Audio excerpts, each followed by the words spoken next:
Você pode sentar. Quero convidar você a abrir a sua Bíblia comigo na mesma passagem que lemos no domingo passado, na primeira carta que o apóstolo Paulo escreveu aos Coríntios, no capítulo 12. Nós vamos ler do verso 12 até o verso 27. Nós refletimos na primeira parte desse texto no domingo passado. A gente vai recapitular um pouquinho isso aqui, para você que esteve, ambientar você que não esteve no último domingo aqui, para você entender o contexto dessa passagem, e nós vamos seguir a exposição dela hoje até o final.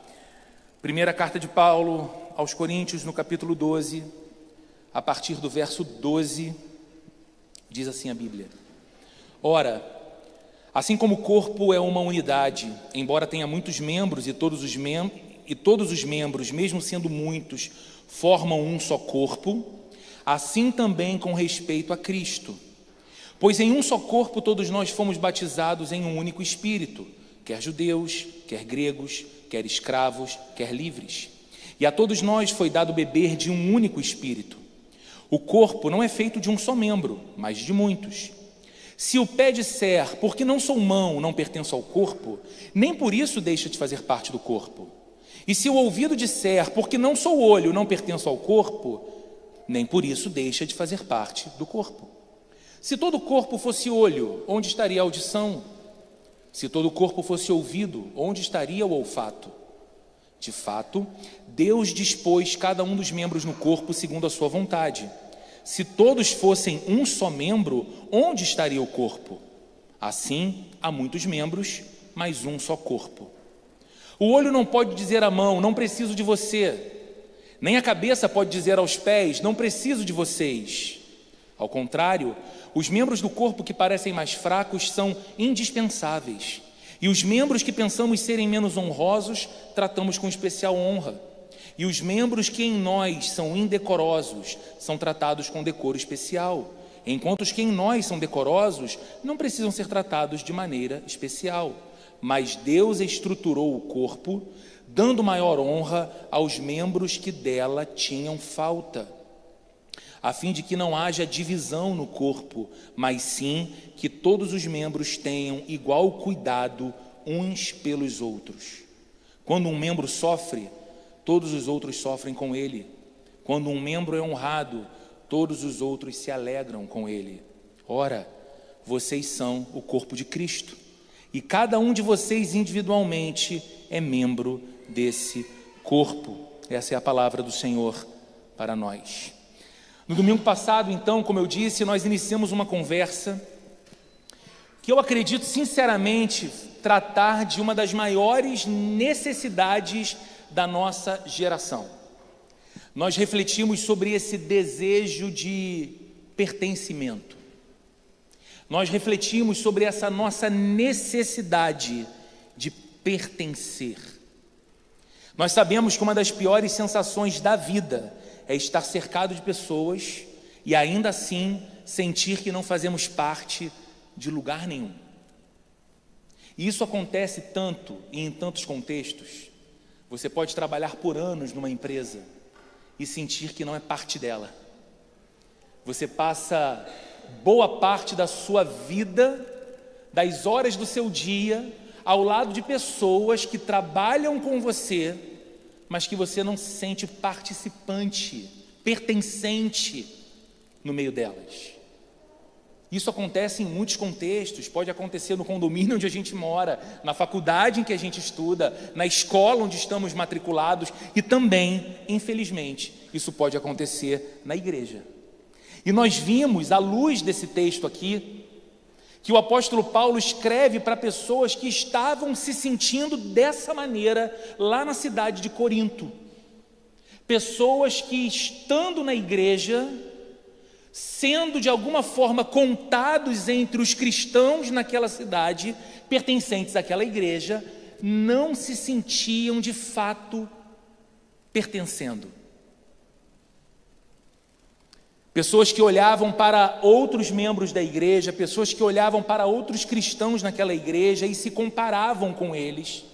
E porque se comparavam com eles, diziam: bom, eu não sou tão importante, eu não tenho tanto valor, eu não tenho tantos dons, eu não tenho tantos recursos, eu não tenho tantos talentos. Pode ser então que Deus use aquela e aquela outra pessoa lá naquele contexto da igreja, porque ela é muito talentosa, ela é muito capaz, mas quanto a mim, não, eu não tenho esse mesmo lugar que aquela pessoa tem. Talvez Deus as use, mas não a mim. E aí nós vimos então, como uma primeira verdade que emerge desse texto, que nós somos importantes, que você é importante. E a sua importância na igreja como corpo de Cristo não está baseada no fato de você fazer coisas excepcionais. A sua importância na igreja, que é corpo de Cristo, não está baseada no fato de você ser sempre notado, sempre percebida por algo que é talvez um dom que você carrega, uma capacidade que você expressa. Nós vimos aqui que a sua importância não está no fato de que, se comparando com alguém, você é melhor do que esse alguém.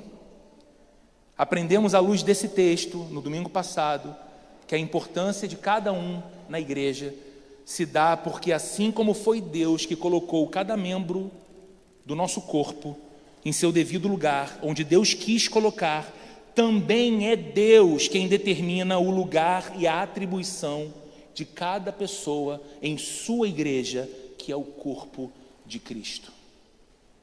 Então, a sua importância na igreja, ela não pode ser determinada nunca com base em comparação. Eu não sei pregar, eu não sei cantar, eu não sei tocar, eu sou introvertido, então eu não sei abordar as pessoas, eu não tenho muito jeito com a criança, então eu não sei ensinar. E fala isso dentro do seu coração, quando se comparando com outros que talvez você vê fazendo essas coisas. O seu senso de importância na igreja do Senhor, corpo de Cristo, deve se basear apenas no próprio Deus. E aí nós encerramos a reflexão do domingo passado pensando juntos numa imagem que eu quero que seja projetada para nós aqui agora, a imagem de um vitral. Linda essa imagem de um vitral. E você percebe que um vitral, para ficar bonito desse jeito, ele é feito de muitos pequenos pedaços e detalhes. Não são pedaços do mesmo tamanho, da mesma cor, no mesmo lugar. E é exatamente essa diversidade toda que dá ao vitral beleza. Agora, se você pensar em extrair a menor pecinha que você vê nesse vitral, a menor que você consegue perceber nessa imagem, se ela for removida dali, a beleza desse vitral será comprometida, em especial na imagem que ele vai projetar quando a luz não conseguir atravessar por aquele justo pedaço que foi removido. Cada peça parece pequena quando a gente olha de modo isolado, mas retire uma delas e exatamente a remoção dela comprometerá a beleza da imagem. E a gente refletiu isso no domingo passado, no final da mensagem, como uma maneira de lembrar que Deus não inclui você na igreja, Deus não inclui você no corpo de Cristo por acaso, mas cada pessoa existe e cada pessoa está posicionada em seu devido lugar pelo próprio Deus para deixar a luz de Jesus atravessar e ser percebida nesse mundo. Na igreja, nem todos têm a mesma função. Na igreja, nem toda peça tem o mesmo tamanho, a mesma cor e a mesma finalidade. Mas se na igreja uma posição for desconsiderada, um lugar foi removido, o comprometimento desse ato é que a imagem de Cristo ficará menos bela e mais comprometida em seu testemunho no mundo. Mas se a gente parasse apenas nisso, e você saísse daqui na semana passada ou agora, pensando apenas nisso, bom, ok, eu sou importante, poderia acontecer de chegarmos a uma conclusão incompleta. verdadeira, porém incompleta. A seguinte conclusão: eu preciso descobrir então qual é o meu lugar. E sim, você precisa descobrir qual é o seu lugar. Você precisa discernir em Deus qual é o seu lugar, e há um lugar que é só seu, no corpo de Cristo. Mas isso ainda não responde a outras perguntas que são muito importantes. Por que Deus nos colocou juntos? Por que Deus nos colocou juntos? Por que Deus não salva pessoas e simplesmente as deixa viver a fé delas sozinhas? Por que existe igreja? Qual é a necessidade da comunhão? Se tantas vezes lidar comigo mesmo já é tão difícil e desafiador, quanto mais ter de lidar com o outro, por que Deus estabeleceu como algo importante e necessário a comunhão? Isso nos leva à segunda verdade que esse texto nos ensina. E ela muitas vezes golpeia um pouco o nosso orgulho. A verdade é essa: você precisa dos outros. Existe igreja porque você precisa dos outros. Existe diversidade porque você precisa dos outros. Existe a expressão na Bíblia, Antigo e Novo Testamento, do valor central da comunhão, porque você não se basta sozinho. Você precisa dos outros. Depois de corrigir aqueles que se sentiam inferiores lá na igreja em Corinto, aqueles que diziam: porque eu não sou mão, não faço parte do corpo, porque não sou olho, não faço parte do corpo. Então, se comparando, sentiam-se sem lugar e inferiorizados. Paulo agora, na continuidade do texto, muda completamente a direção e passa aqui a dar voz àqueles que se julgavam suficientes em si mesmos. Veja o verso 21, ele diz: o olho não pode dizer à mão, não preciso de você. Nem a cabeça pode dizer aos pés, não preciso de vocês. Note, o problema mudou. No primeiro movimento, no começo do texto, o pé olhava para si mesmo e dizia: eu não sou importante, porque eu não sou mão. Importante é a mão que pega, que toca. Agora, é o olho que se volta para a mão e está dizendo: eu não preciso de você, eu me basto.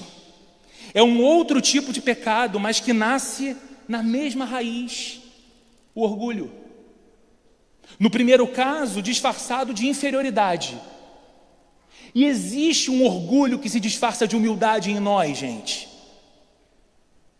É o orgulho do não se envolver, é o orgulho do não fazer, é o orgulho do não se dispor, sob o argumento de: eu não tenho assim tanta importância, importantes são os outros, melhores são os outros, valiosos são os outros. E a raiz desse discurso que parece humilde é o orgulho. Mas nesse segundo caso, esse orgulho está disfarçado mesmo, está vestido mesmo de autossuficiência. E Paulo aqui está respondendo aos dois, porque os dois adoecem o corpo. Os dois trazem prejuízo para o corpo. Há uma característica marcante no Novo Testamento.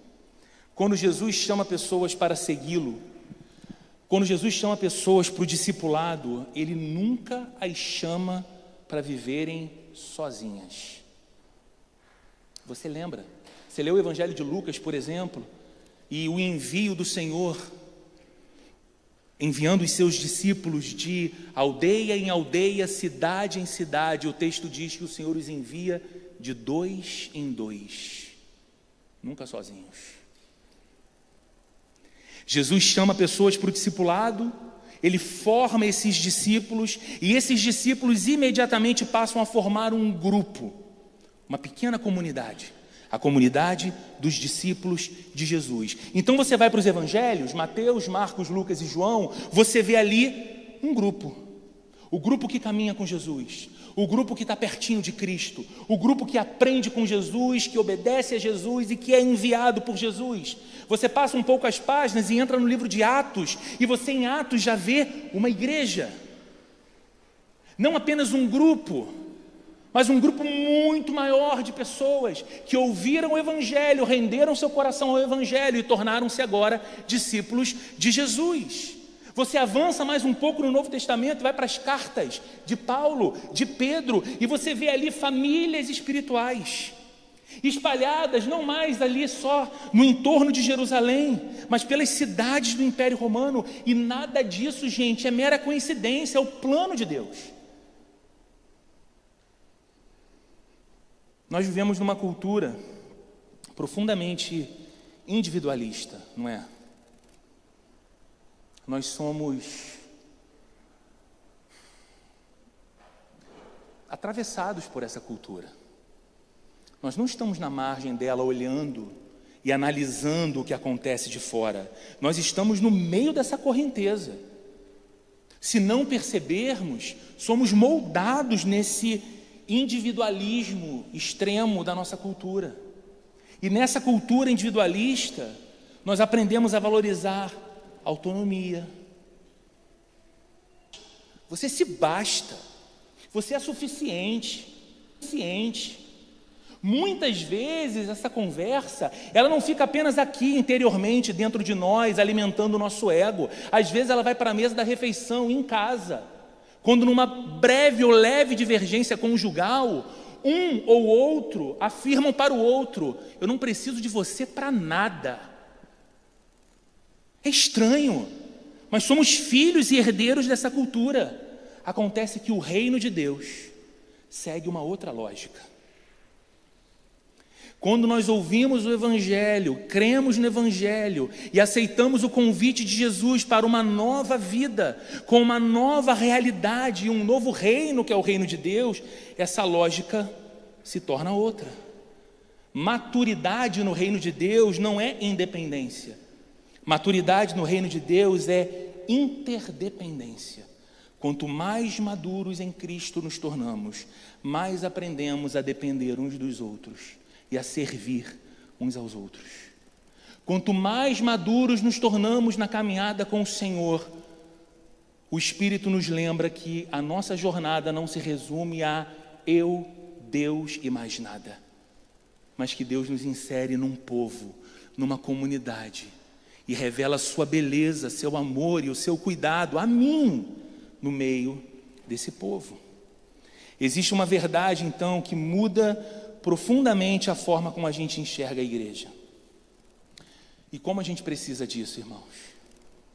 Porque como a igreja tem sido compreendida de modo tão equivocado em nossos dias. Mas pense comigo, por favor. Quando Deus quer consolar um filho dele ou uma filha dele que passa por sofrimento e aflição, como ele normalmente faz isso? Quando Deus quer corrigir um filho ou uma filha dele que está trilhando um caminho equivocado, como ele normalmente faz isso? Quando Deus quer encorajar um filho ou uma filha dele desanimado pela vida, atingido e golpeado pelas circunstâncias, como normalmente ele faz isso? Não é através de outras pessoas? Eu tenho 30 anos de caminhada no Evangelho. Há 30 anos o Senhor me encontrou. Há 30 anos o Senhor me chamou para segui-lo. Há 30 anos eu faço parte da Igreja de Cristo. E eu não consigo dizer a quantidade de pessoas que Deus usou nesses 30 anos para me consolar, me corrigir, me encorajar e me ensinar. Eu nunca tive o privilégio de ter um vislumbre da glória radiante de Deus na minha frente, iluminando o meu quarto. mas eu já vi Deus muito claramente falando comigo através da boca de um irmão ou de uma irmã. Isso significa que a igreja não é apenas o lugar onde Deus fala comigo. A igreja é também o povo através do qual Deus cuida de mim. E você precisava sair daqui nessa manhã com isso tatuado no teu coração. A igreja não é apenas um lugar onde eu vou esperando que Deus fale comigo. E sim, Deus fala conosco. Sim, eu posso esperar que Deus fale comigo numa manhã de domingo como essa. Mas eu não posso ser alimentado de um individualismo que me faz pensar na igreja apenas como um lugar onde eu vou para que Deus fale comigo. Eu preciso olhar para a igreja à luz de como a Bíblia apresenta a igreja. A igreja é um povo que Deus usa para cuidar de mim, e ao mesmo tempo é o povo através do qual Ele deseja cuidar de outros, usando a minha vida. Usando a minha vida. Não porque eu sempre tenho a palavra certa a dizer, não porque eu sempre tenho o socorro para oferecer, mas porque eu me coloco nas mãos de Deus, disponível para servir o meu irmão e a minha irmã. É por isso que Paulo insiste tanto nessa imagem do corpo, dizendo que nenhum membro do corpo existe para si mesmo. Uma das expressões mais repetidas no Novo Testamento, você já deve ter notado, você que tem mais familiaridade com a Bíblia, é o termo uns aos outros. A Bíblia fala que nós devemos amar uns aos outros, honrar uns aos outros, servir uns aos outros, perdoar uns aos outros, suportar uns aos outros, levar os fardos pesados uns dos outros, confessar os pecados uns aos outros, orar uns pelos outros. É impossível você ler a Bíblia e não perceber isso, tão presente, tão marcante. E você percebe que nenhum desses mandamentos pode ser obedecido sozinho? Você pode orar em casa sozinho. Você pode ler a sua Bíblia em casa sozinho. Você pode cantar louvores em casa sozinho, mas você não consegue viver o uns aos outros sozinho em casa. Você não consegue servir e ser servido sozinho em casa, mas só na comunidade.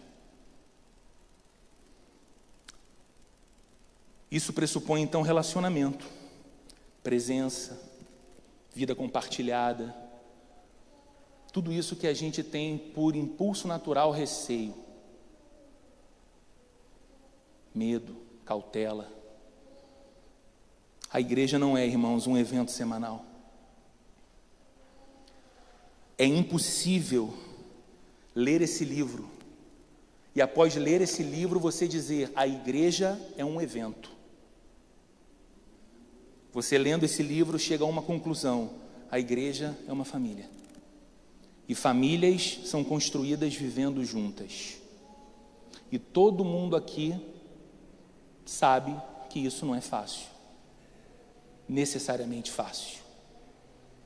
Exige renúncia, entrega, amor, compreensão, paciência, tolerância, perdão, humildade. Mas a Bíblia apresenta a igreja não como um lugar para onde eu vou, mas uma família a qual eu pertenço. E aí Paulo continua no verso 27. Se um membro sofre, todos sofrem com ele. Se um membro é honrado, todos se alegram com ele. É interessante porque num corpo saudável, a dor nunca é apenas individual, né?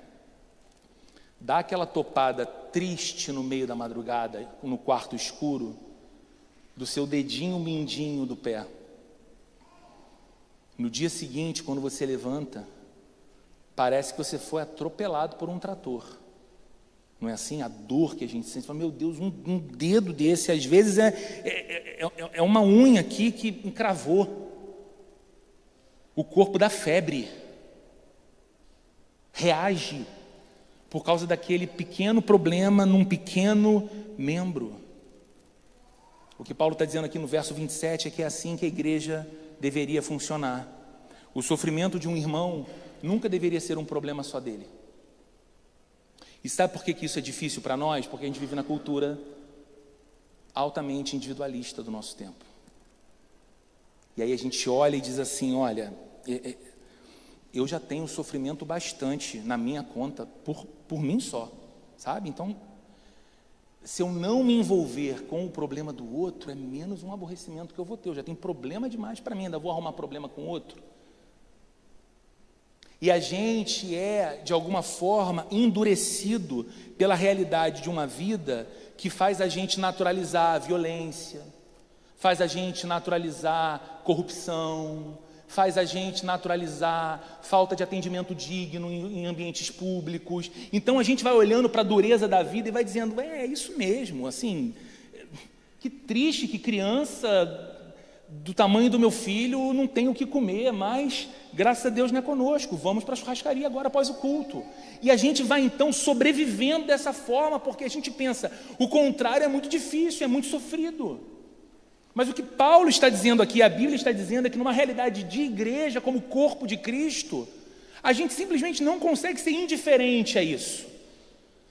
Porque a dor do outro vai ter algum tipo de reflexo na nossa vida. Da mesma forma, a alegria de um irmão nunca deveria gerar inveja, mas celebração, porque já não somos apenas indivíduos reunidos no mesmo lugar, somos um corpo. Vai ser projetado aqui na tela. Você não foi salvo apenas para viver com Jesus. Você foi salvo para viver inserido no povo de Jesus. Eu sei que isso pode ser frustrante para você ter que ouvir. Mas você não foi salvo apenas para desfrutar de uma vida com Jesus, mas para viver inserido no povo de Jesus. A mesma graça que reconciliou você com Deus, também reconcilia você com irmãos e irmãs, talvez muito diferentes de você. Por isso a vida cristã não pode ser resumida a um relacionamento privado. Lembra do filme Eu Mesmo e Irene? Não dá para ser eu mesmo e Jesus. As minhas múltiplas personalidades e Jesus. Não. Deus nos coloca inseridos num povo. Você entende então como que presença real, concreta, constante, ela é muito mais do que uma mera questão do tipo, poxa, acho que tem umas 2 semanas que eu não vou na igreja, eu vou essa semana. Ou quando você recebe a mensagem de alguém perguntando, está tudo bem, senti tua falta no culto, aquilo ali não é uma espécie de patrulhamento ou cobrança, como se as pessoas não tivessem o que fazer da própria vida, é todo mundo muito ocupado. Agora, quando a sua falta é sentida, é porque naquele vitral que a gente mostrou lá no começo, uma peça estava fora do lugar. E hoje, irmãos, nós temos subjetivado a mensagem da Bíblia, nós temos escanteado a verdade bíblica, nós temos tentado atenuar o que a Bíblia fala, em nome de que os nossos dias são demandantes demais e nós somos ocupados demais. Eu converso com muitos amigos pastores de vários lugares diferentes do Brasil e até fora. Todos, em conversas, deixa eu contar para vocês uns bastidores de conversa de pastor. Quando rola aquela coisa assim, como é que é lá? Como é que está lá isso com você? E como é que está com você aquela outra situação? Todos, não tem um que fica de fora. Diz o seguinte, cara, as pessoas naturalizaram ir na igreja de 15 em 15, 20 em 20 dias.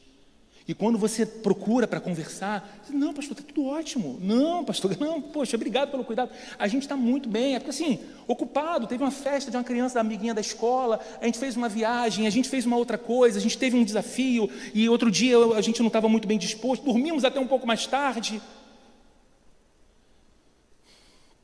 Os mais antigos, talvez lembrem um pouco dessa época, eu digo os mais antigos assim, de caminhada cristã, não faz muito tempo, irmãos, e a nossa compreensão da santidade do dia do Senhor era muito mais presente.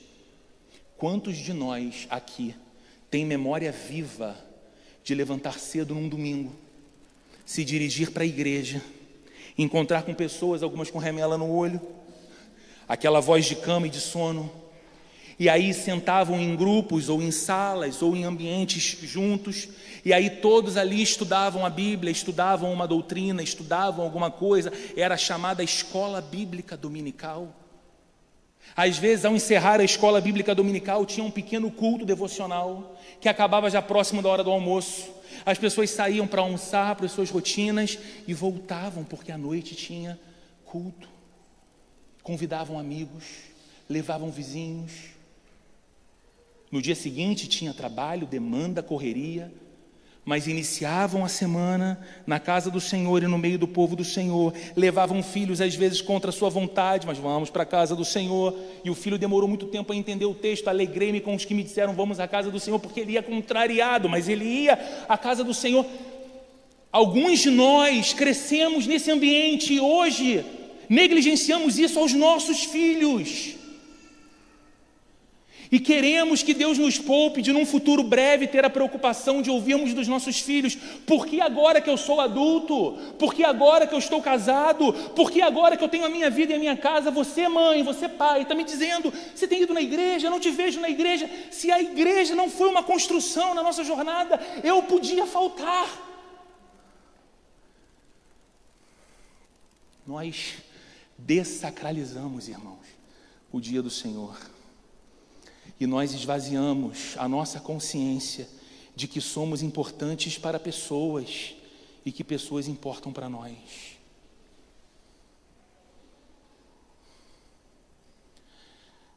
Eu atendo muita gente durante a semana, e eu atendi essa semana uma pessoa muito querida de nossa igreja que disse para mim: fiquei tão feliz um dia, quando do mais absoluto nada, uma pessoa, aí mencionou uma irmã de nossa igreja, discreta, que talvez muitos sequer tenham trocado mais do que bom dia, como vai. Recebi de uma irmã da igreja uma mensagem perguntando se eu estava bem, que estava orando por mim. Ai, aquilo foi tão bom.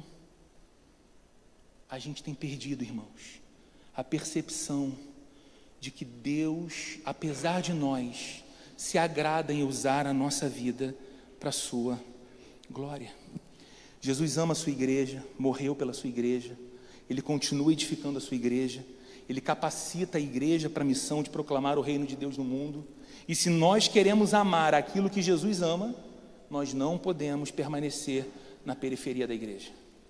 Nós precisamos aprender a pertencer, conhecer pessoas, carregar os fardos, abrir espaço na nossa agenda para os outros e permitir que outros também cuidem de nós. Talvez o que você mais necessite fazer hoje é dar um passo concreto. Eu queria muito, eu sempre procuro falar de modo que o que eu diga aqui não pareça ter pouca aplicação na segunda-feira. Então eu quero tentar ser muito prático. O que eu chamo de passos concretos que você pode dar, se você de fato quer viver a realidade que a Bíblia nos fala sobre pertencer ao povo de Deus. Comece a participar efetivamente de um pequeno grupo no meio da semana. Ah, Roberto, você não faz ideia, eu gostaria bastante, eu não tenho tempo. Desculpa, não é a sua prioridade. Tempo você tem, eu tenho, você só não prioriza, você só não tem senso de importância e de urgência para isso. E aí você vai se sentir mais cansado, mais atarefado. Justamente naquele dia é o dia que dá para não ir. Para todos os outros compromissos você tem preparo. Você se programa, você se planeja, você não atrasa. É porque isso não é uma importância real para você. E a gente só muda, irmãos, quando a gente reconhece. Quando a gente reconhece. Quando a gente sai desse lugar de que me incomoda essa luz lançada sobre mim, que me faz ver o meu erro, e a gente fala: Senhor, talvez seja o teu Espírito falando isso comigo. Talvez eu me sinta tão vulnerável na fé no meio da semana, porque eu não tenho caminhado com o corpo de Cristo. Talvez eu me sinta tão tentado pelo pecado no meio da semana, porque eu não tenho um grupo de pessoas caminhando comigo, orando por mim e eu orando por elas. Dê um passo concreto, abra a sua agenda para se aproximar e para ser bênção na vida de pessoas que estão todas as semanas no mesmo lugar que você e talvez você sequer lembre o nome. Abra a agenda do seu coração. Procure, converse, chame para perto. Talvez você precise orar sinceramente por alguém que não seja você mesmo ou alguém da sua casa. Acredite, tem pessoas cultuando a Jesus com você, que atravessam por desafios tão grandes quanto os seus. Talvez desafios que quando você tomar conhecimento, você diga: Senhor, os meus acho que são até menores. E você vai ser alguém que suporta outra pessoa orando por ela, lembrando-se dela. Eu mencionei isso aqui no domingo passado e menciono outra vez.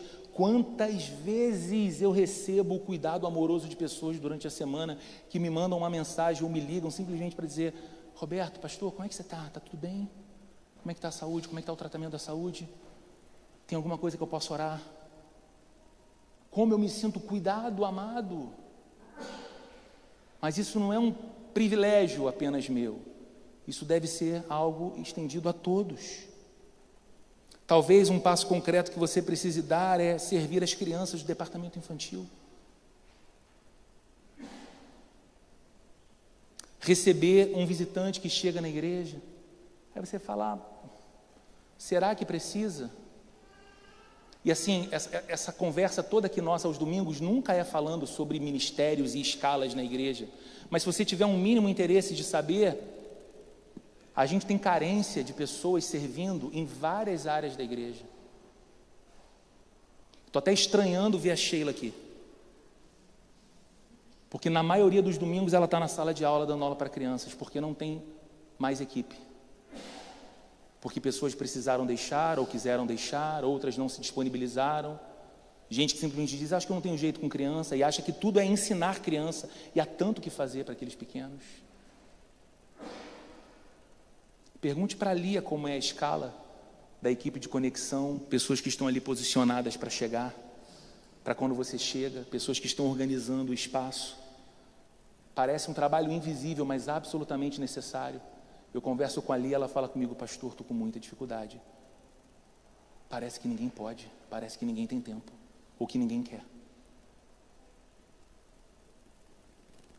Mas tudo isso não porque a igreja precisa de mais gente trabalhando, irmãos, mas é porque é desse jeito que Jesus decidiu manifestar o seu amor ao mundo, através do corpo de Cristo. Se nós pudéssemos resumir tudo o que foi dito aqui numa frase, ela vai ser publicada aqui, postada aqui, seria essa: Deus nunca quis que a graça terminasse em quem a recebeu, porque a graça sempre deve continuar fluindo. Você um dia foi alvo da graça de Deus, você recebeu a graça de Deus, e Deus não deu a graça dele a você para que fosse um privilégio que você desfruta, mas uma responsabilidade que você recebe também, porque a graça que chegou a você precisa fluir através de você para a vida de outros. Pense na história bíblica. Quando Deus chamou Abraão, o patriarca da fé, Deus disse: eu o abençoarei, e em ti serão abençoadas todas as famílias da terra. Percebe que Deus não chegou para Abraão e falou assim: cara, tu é um velhinho simpático, gostei de você. Olha só, vem andar comigo porque agora a gente é fechamento, eu vou te abençoar pra caramba. Deus disse a Abraão: Abraão, eu vou te abençoar. Você que diz que não pode ser pai, você vai ter um filho, mas eu quero que você saiba mais do que isso. Não é um filho para ser o seu bibelozinho, é porque eu estou começando uma história em você que vai abençoar o mundo. Quando Deus escolheu Israel, o povo de Israel, foi para que todas as nações conhecessem o Senhor através daquele povo. O chamado de Deus a Israel é: vocês serão uma luz para as nações. Não é um privilégio privado, é um engajamento missionário. Quando Jesus derramou o Espírito dele sobre a igreja, não foi apenas para que a igreja desfrutasse da presença do Senhor, mas para que o mundo conhecesse Jesus através da igreja. A igreja só foi enviada em missão após a vinda do Espírito. Porque Jesus disse: vocês vão receber o Espírito e então serão as minhas testemunhas em Jerusalém, Samaria e até os confins do mundo. Na economia de Deus, é um termo que a gente usa na teologia isso. Na economia de Deus, a graça nunca é um lago parado. Ela é mais semelhante a um rio que chega para seguir adiante. Então, aquilo que Deus coloca em nossas mãos nunca pertence somente a nós. Pense nisso. Talvez Deus tenha dado a você inteligência. E a inteligência que Deus te deu não é apenas para que você construa uma carreira, mas para que você sirva pessoas. Eu converso com tanta gente preciosa da igreja, e eu admiro, e eu olho e falo: cara, como é que essa pessoa tem a capacidade de imaginar isso, de pensar isso? A ousadia de ver um cenário antes de todo mundo ver. A percepção de acreditar num projeto que talvez ninguém acreditaria, mas ele vê o negócio acontecendo. Isso é um dom de Deus, não para que a pessoa apenas desfrute e se exalte, mas para que ela sirva outras. Talvez Deus esteja te dando recursos. Deus é bom e generoso, mas não apenas para que você aumente patrimônio, mas para abençoar vidas e servir a causa do Evangelho, através da igreja de Cristo. Saúde, tempo, criatividade, facilidade para ouvir, sensibilidade, experiência, tudo isso tem uma direção na nossa vida, irmãos: o próximo. O próximo. Se a habilidade da pessoa é pregar, se a habilidade dela é escrever, se a habilidade dela é ensinar, se a habilidade dela é cuidar, se a habilidade dela é ouvir com atenção, se a habilidade dela é ser sensível e perceber a necessidade do cuidado, tudo isso que está dentro de você tem um destino que não é você, é o próximo, é o outro. Talvez Deus até tenha permitido que você atravessasse por dores profundas na sua vida. Não apenas para sustentar você no sofrimento, mas para que um dia você consolasse alguém, pisando pelo mesmo terreno sofrido que você pisou, ou ainda pisa. E a gente pensa assim: Senhor, por que eu passei por isso? Senhor, por que eu tenho experimentado tudo isso? E certamente Deus nos dará duas respostas, para que você me conheça melhor, e para que você seja instrumento de consolação na vida de alguém passando pelo mesmo caminho. Por isso, irmãos, existe uma verdade que a gente precisa guardar. Quando nós escondemos aquilo que Deus nos deu, alguém deixa de experimentar uma expressão de sua graça. Meu amigo pastor Igor Miguel disse recentemente, numa pregação dele, isso aqui: graça retida é desgraça na vida do outro. Graça que eu guardo só para mim e não levo para o outro, se torna desgraça para ele, aquele que não recebeu. No que falamos aqui do nosso contexto, pense nisso: uma criança deixa de ser discipulada, um visitante deixa de ser apropriadamente acolhido entre nós, uma palavra de encorajamento deixa de ser dita. A questão não é apenas o que eu deixo de fazer, é quem deixa de ser alcançado com aquilo que eu deixo de fazer. E eu queria, encerrando, trazer uma palavra assim bem específica para a nossa igreja, para a Plena Rio. Ao longo dessa série aqui nós já falamos sobre serviço. A série é essa pergunta: eu, um servo? Mas eu espero que tenha ficado claro para você que nós nunca estivemos falando aqui só de ministérios e escalas e voluntariado e levante a sua mão e dê seu nome. Nós estamos falando de identidade, de uma igreja que compreendeu o Evangelho. Porque uma igreja que foi alcançada pela graça inevitavelmente se tornará uma igreja que reparte graça. Por isso, a gente não entende nem enxerga o Plena Kids como uma escala de voluntários, Sabe o que a gente enxerga ali, naquelas pequenas salas, que muito em breve serão outras, porque se Deus assim nos permitir, muito em breve a gente recomeça as nossas obras e aumenta para o segundo andar com mais salas que acomode melhor as nossas crianças. Sabe o que a gente enxerga ali? Nós enxergamos ali crianças sendo apresentadas a Jesus Cristo. E talvez Deus dê a você a graça de marcar a vida de uma criança. Como eu sei que na infância, dentro da igreja, a vida, por exemplo, da minha esposa foi marcada por alguém que investiu nela enquanto criança e a fez amar a ideia de ensinar crianças o caminho do Senhor. E há mais de 30 anos ela dedica a vida para fazer isso. Talvez Deus te dê a graça de cuidar e discipular uma criança que pode ser usada no futuro nas mãos de Deus para abençoar e transformar a vida de tanta gente. Mas que só fará isso porque a graça de Deus não ficou retida em você, mas você partilhou ela. A gente não enxerga os pequenos grupos da igreja como reuniões durante a semana. Nós enxergamos ali irmãos carregando os fardos uns dos outros. Tem tantos formatos possíveis e variados. Pequeno grupo pode acontecer aqui na igreja, pode acontecer numa casa, pode acontecer num café, pode acontecer num restaurante na hora do almoço, no centro da cidade, quando você encontra com 2. Mas é algo intencional, de estarmos juntos para além de nós mesmos, cuidando uns dos outros, orando uns pelos outros, edificando uns aos outros. A mesma coisa para o vértice, os adolescentes de nossa igreja, a mesma coisa para a equipe de conexão, o mesmo vale para a reunião dos homens, de mulheres. Não são ministérios e agendas meramente, é a vida da igreja acontecendo. Servir nunca foi apenas executar uma tarefa. Servir é tornar visível a graça invisível de Deus.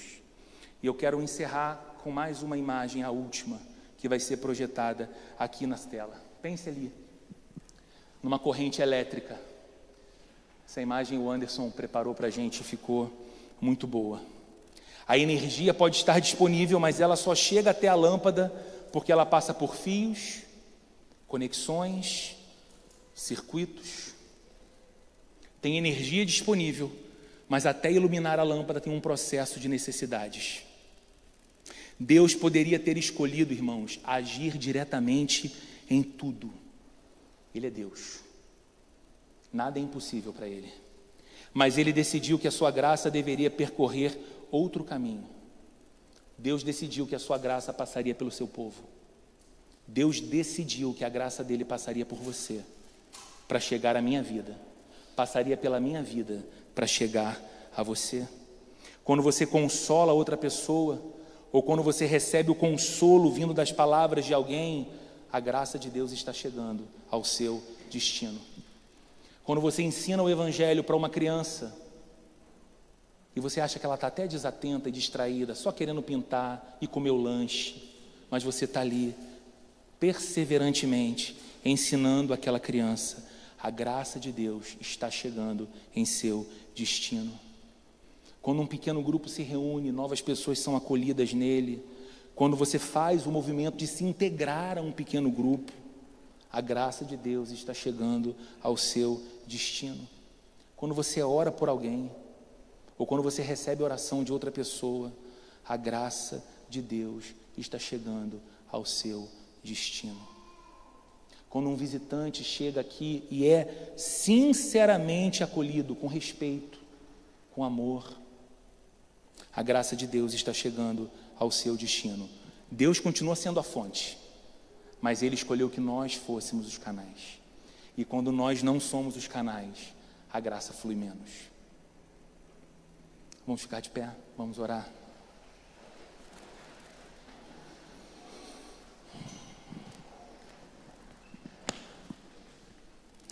Durante a semana eu pedi que a nossa equipe de música cantasse uma música que